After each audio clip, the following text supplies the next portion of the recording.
E o nosso colunista e historiador Heródoto Barbeiro nos ajuda mais uma vez a também entender, né, o que está por trás de alguns discursos, de algumas ações que envolvem esse conflito entre Rússia e Ucrânia.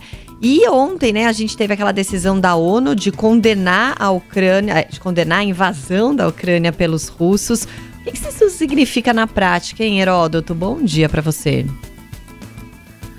Olha, Michele, na prática é o seguinte: o ministro das Relações Exteriores da Rússia, Lavrov, deu uma entrevista coletiva, coisa que ele não faz, normalmente não faz, para os jornalistas ocidentais. Por quê? Por causa da derrota que sofreu ontem.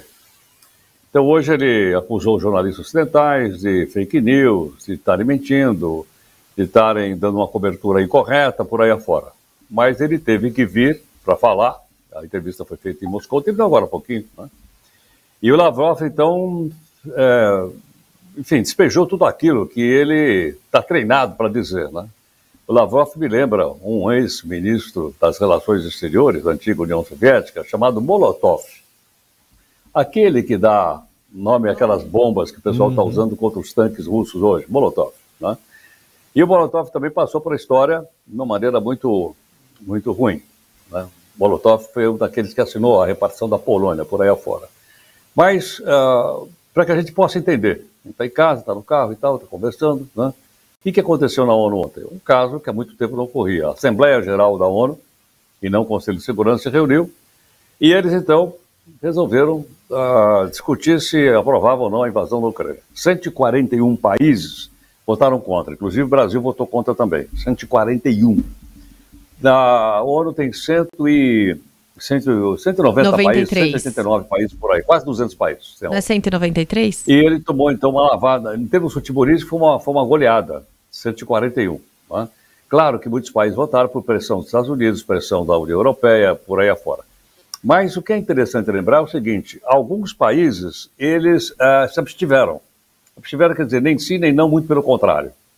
35 países ficaram nessa posição. Logicamente, a China se absteve. Né? A China se absteve. Outros que também ficaram nessa mesma posição foram países, alguns países latino-americanos. Por exemplo, a Bolívia, Cuba e Nicarágua também se abstiveram. E o que mostra a Bolívia, Cuba e Nicarágua é que atualmente eles têm governos de esquerda e, logicamente, são refratários a apoiar qualquer medida que venha dos Estados Unidos, foram os Estados Unidos que propuseram. Outra coisa interessante aqui de chamar a atenção é o seguinte: é que a África do Sul também se absteve. Por quê? Porque a África do Sul faz parte dos BRICS, lembra daquele banco chamado Brasil, Rússia, Índia, China, África do Sul? Pois é. E a África do Sul depende muito de investimentos russos no seu território. Então eles resolveram também não participar. Né? Resolveram então estarem neutros. Mas eu acho que a maior atenção do mundo se deve à Índia, que está assumindo a posição de terceira potência mundial. A Índia também se absteve, não votou. E por que razão? Porque a Índia depende fundamentalmente da compra de material bélico da Rússia. Uma boa parte do equipamento da Índia, indiano, de defesa, foram os russos que venderam. E a Índia tem ali dois graves problemas perto dela. Um chamado Paquistão, que é seu arqui-rival. E o outro é a China, onde eles disputam lá aquela região de Caxemira, aquele pedaço lá. Então, por esse motivo, a Índia também não participou. Agora, o que chamou também a atenção ontem nessa decisão, é comum que os países se abstenham, isso acontece muito lá na ONU, é o seguinte: um único presidente da República aqui latino-americano ligou para o Putin, para bater um papo com o Putin. Foi o presidente da Venezuela, o Maduro. Então se esperava que, obviamente, a Venezuela fosse votar a favor da Rússia. E aí, quando foi publicado o quadro, tem um quadro lá, a gente vê, né, com todo mundo votando, como no Congresso Brasileiro aqui, contra, a favor e tal. Eu estava olhando, e no lugar da Venezuela tinha um pontinho preto. Falei, ué, que voto será esse que a Venezuela deu? Aí eu fui olhar, assim, a Venezuela não apareceu. O embaixador da Venezuela não votou. Eu não sei se ele não estava presente, se ele perdeu o metrô para chegar lá na sede da ONU, o que aconteceu? A Venezuela, mais uns 2 ou 3, simplesmente não votaram, nem sim, nem não, muito pelo contrário. o que me chamou realmente a atenção.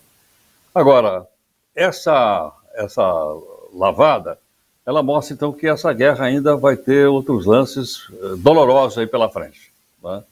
Que é ataque contra civis e vai por aí afora. E tem duas coisas. A ONU tem um braço lá na Europa chamado Tribunal Penal Internacional. E esse Tribunal Penal Internacional, ele vai abrir uma investigação para saber se a Rússia não está cometendo os crimes de guerra naquela região. Então vai indo por aí. E outra coisa, uma ex-república da União Soviética, chamada Geórgia, fica lá no Cáucaso, eles pediram a imediata adesão à União Europeia. A Geórgia é um pequeno país, mas extremamente representativo para a Rússia. Eu conheço a Geórgia, conheço Tbilisi, que é a capital da Geórgia. Olha, o ditador russo Stalin nasceu na Geórgia. Você vai na Geórgia, tem o Museu do Stalin, tive a oportunidade de ver.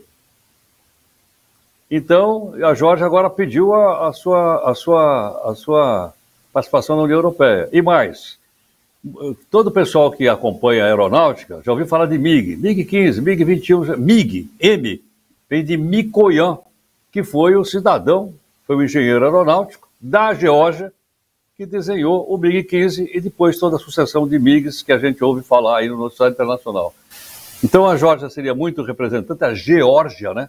É a terra do São Jorge, né? Teria morrido lá. Só para a gente ter ideia, de São Jorge, né? Que é aquele padroeiro do maior time do mundo, aquele templo do futebol que fica ali em Itaquera, aqui em São Paulo, para quem não conhece. Ele é de lá, daí o nome Geórgia. Né? Agora, se outros, se pegar a moda, outros poderão também pedir a sua participação. E só um detalhezinho que eu queria mandar um recado aqui para o pessoal da Armênia, que moram aqui conosco, são muitos armênios, conheço, tenho amigos armênios. A Armênia também ficou em cima do muro, ela também sempre esteve. Por quê? Porque é uma forte influência russa na Armênia que eu tive a oportunidade de ver também. Então, por esse motivo, os armênios ficaram fora, né? O tal do genocídio que os armênios mostram pelo mundo não são reconhecidos por outros países, mas a Rússia reconhece, e o Putin, inclusive, teve no memorial do Holocausto armênio, do qual tive também a oportunidade de conhecer. Bom. Tá, e o Heródoto, e sem dúvida essa invasão da Rússia na Ucrânia, como o Heródoto mostra pra gente, pelos simples votos ou abstenções ou ausências lá na ONU, vai mostrando que pode estar se formando uma nova configuração geopolítica na Europa, é o que a gente vai acompanhando ao longo dos próximos dias e meses, e o Heródoto ajudando a gente aqui. Heródoto, obrigado por hoje. Tchau, gente. Obrigado aí. Um beijão.